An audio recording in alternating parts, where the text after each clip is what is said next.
Gusto naming ibahagi sa inyong lahat ang aming taos-pusong pagkilala at paghanga kay Dr. Aladin Antiqueño, isa sa pinaka-hinahangaan naming visual artists at educators.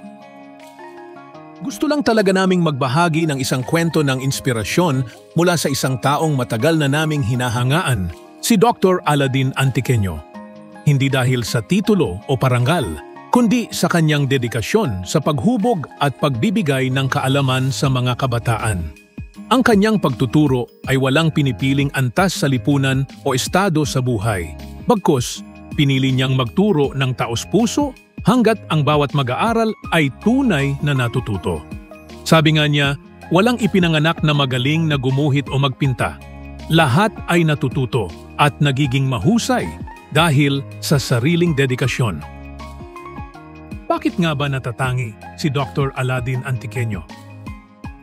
Mahigit 30 taon nang kinikilala bilang accomplished photorealist painter, hinahangaan ng marami dahil sa kanyang exceptional technical skills, lalo na sa detalyado at makatotohanang estilo ng pagpipinta. Sa bawat likha niya ay malinaw na sinasalamin ang kulturang Pilipino, mula sa mga tradisyonal na larong pambata tulad ng taguan, hanggang sa mga temang umiikot sa pamilya, pagmamahalan at malasakit sa kapwa, mga damdaming malapit sa puso ng bawat Pilipino. Higit sa 20 solo at legacy exhibits na ang kanyang naisagawa, patuloy na nagpapamalas ng originality, innovation at malalim na emosyon na umuugnay sa puso ng mga Pilipino.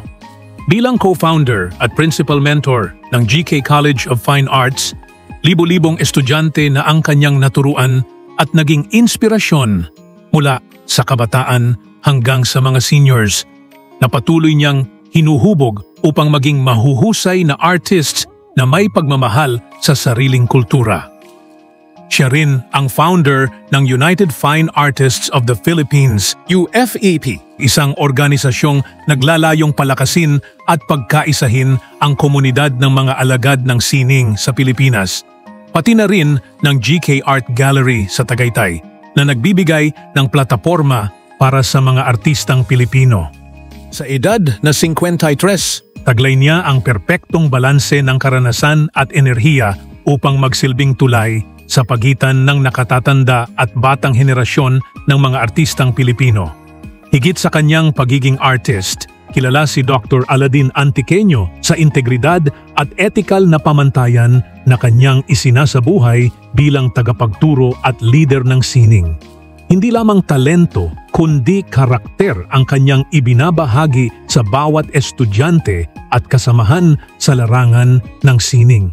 Ang aming post na ito ay isang munting paraan ng pasasalamat at pagkilala sa napakalaking kontribusyon ni Dr. Aladin Antiqueño sa sining at kultura ng Pilipinas. Naway sama-sama nating maipagdiwang ang kanyang husay, dedikasyon at pagmamahal sa ating kultura at bayan.